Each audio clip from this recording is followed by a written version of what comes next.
ότι ανάλογα με την οπτική μας, θεωρούμε ότι υπάρχουν δύο μοντέλα. Το κατώτερο, εντός εισαγωγικών, όπου σίγουρα μας βοηθάνε άνθρωποι για να νιώσουμε άσχημα.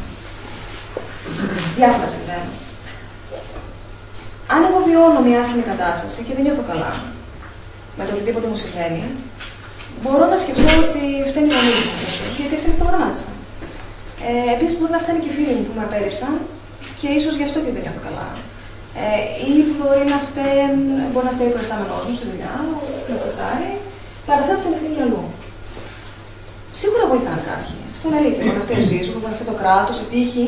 Αυτό που ακούμε συχνά, φταίει η τύχη. Έχω μια κατάρα. Είμαι καταραμένη, έχω μια τύχη που με κυνηγάει και να πάω. Έτσι. Οπότε πράγματα συμβαίνουν που δεν μπορώ να τα ελέγξω. Αυτό είναι μια καλή δικαιολογία. Μια ωραία δικαιολογία που υποστηρίζει το πρόγραμμα.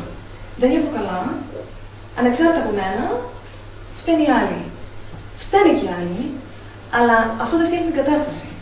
Η κατάσταση φτιάχνει όταν πάμε στο ανώτερο μοντέλο του κόσμου, όπου συνειδητοποιώ ότι είμαι εγώ. Εγώ φτιάχνω την πραγματικότητά μου. Από μένα ξεκινάει και σε μένα καταλήγει. Αν φτιάξω εγώ τον κόσμο μου, αν φτιάξω αυτό που είναι μέσα μου, αλλάζει ο κόσμος γύρω μου. Και συχνά φτάνει να αλλάξει ο ένας. Και σε ζευγάρια το βλέπουμε αυτό πολύ συχνά. Φτάνει να αλλάξει ο ένας, δεν χρειάζεται να αλλάξουμε όλοι. Αλλάζει ο ένας και αλλάζει η διάδρασή μας με τον κόσμο όλο γύρω μας. Αν το δούμε με αυτή την οπτική, τα πράγματα είναι τελείως διαφορετικά. Εάν δηλαδή γιατρέψουμε το εσωτερικό παιδί μέσα μας, αν το κάνουμε να ισορροπήσει, αν το κάνουμε να γελάσει, τα πράγματα είναι τελείως διαφορετικά. Αν την ευθύνη την αναλάβουμε εμείς, όχι ενοχές. Οι ενοχές είναι κακό, είναι αρνητικό συναίσθημα. Αν υπάρχει κάτι κακό, σε αυτόν τον κόσμο είναι ενοχές. Όχι ενοχές, υπευθυνότητα. Είμαι υπεύθυνος για την πραγματικότητά μου, εγώ τη δημιουργώ. Εγώ είμαι αυτός που φτιάχνει τον κόσμο. Μπορώ να πατήσω λοιπόν το escape και να φύγω από αυτό, και το κάνω πολύ συχνά αυτό. Και μπορώ να πάω να κάνω κάτι άλλο, αγνοώντας κατά κάποιο τρόπο το ότι μπορεί να είναι αυτό το θέμα που έχω. Οπότε μπορώ λοιπόν να το πιω. Για να ξεχάσω, μπορεί να καπνίσω, μπορεί να φάω, μπορεί να δω τηλεόραση, μπορεί να ναρκωτικά, έτσι, σαν τρόπος επεκφυγής, δουλειά που δεν το έγραψα, μπορεί να δουλεύω συνεχώς, ύπνος, ναι, ύπνος ώστε να ξεχαστώ, να τη σκέφτομαι, πάω να κοιμηθώ, πως είμαι στεναχωρημένη και να κοιμάμαι, αυτό το κάνω. Λοιπόν, οτιδήποτε κάνουμε περιφερειακά, οτιδήποτε είναι ξεφεύγω από το πρόβλημα. Όταν θα γυρίσω πίσω, το πρόβλημα θα είναι πάλι εκεί. Και μάλιστα εμφανίζεται και ξαναεμφανίζεται στη χειρότερη του μορφή. Αν είναι κάτι, αν αγνοήσω κάτι και φύγω από αυτό, όταν γυρίσω το βρω και ακόμη χειρότερα.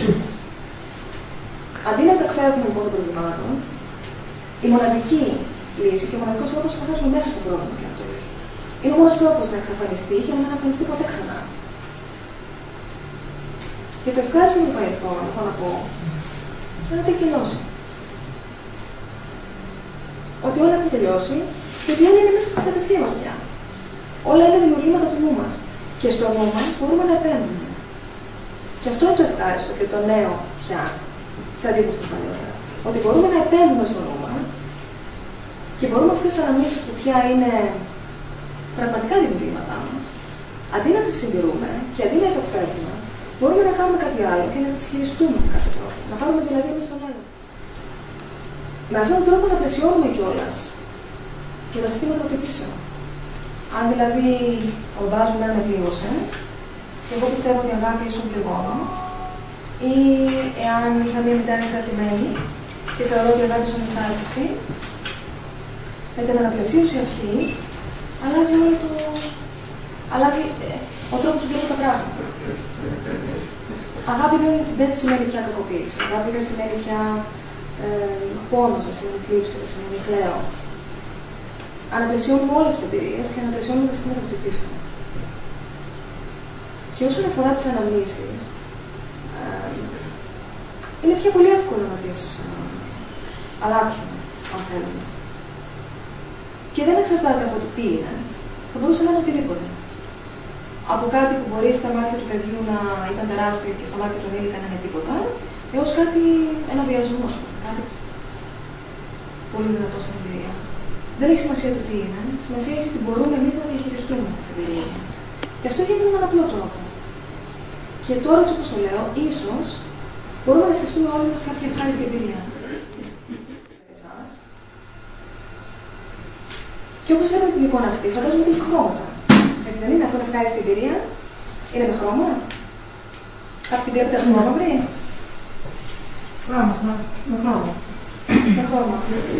Αν φανταστούμε με τα μάτια του νου, ότι αυτή η εικόνα έτσι όπως είναι χρωματιστή, όσοι βλέπετε τον εαυτό σας μέσα στην εικόνα και δεν βλέπετε μέσα από τα μάτια σας, δοκιμάστε το εξής, γιατί δικός μας είναι ο νους και εμείς έχουμε τον έλεγχο αν θέλουμε. Όσοι βλέπετε τον εαυτό σας, πείτε μέσα στο σώμα σας. Και δείτε μέσα από τα μάτια σας, σαν να βλέπετε τώρα, σαν να βιώνετε τώρα αυτή τη στιγμή. Και δείτε μέσα από τα μάτια σας, ακούστε μέσα από τα αυτιά σας, και νιώστε όλα τα συναισθήματα που έχει αυτή η εμπειρία. Και είναι όμορφα συναισθήματα. Γιατί είναι όμορφη εμπειρία, δεν είναι?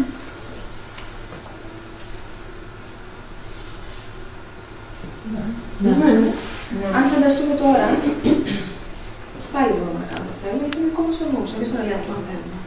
Αν φανταστούμε ότι υπάρχει ένα κουμπάκι που κάτω που ρυθμίζει τα χρώματα, καθώς το γυρνάμε με τα μάτια του νου και της φαντασίας, τα χρώματα γίνονται ζωηρά, έντονα, γίνεται φωτεινή εικόνα, γίνεται μεγάλη και έρχεται κοντά μας. Δεν αυξάνονται συναισθήματα. Με αυτόν τον τρόπο, αυξάνουμε το ευχάριστο συναίσθημα. Είναι τόσο απλό. Ένας τρόπος είναι αυτός. Με τον ίδιο τρόπο, αντίστοιχο τρόπο, όχι τον ίδιο, με αντίστοιχο τρόπο, μειώνουμε το αρνητικό συναίσθημα. Και μπορούμε να το κάνουμε αυτό γιατί εμείς έχουμε τον έλεγχο. Και αυτό είναι το σημαντικό. Να συνειδητοποιήσουμε ότι εμείς είμαστε όλα. Εμείς έχουμε τον έλεγχο.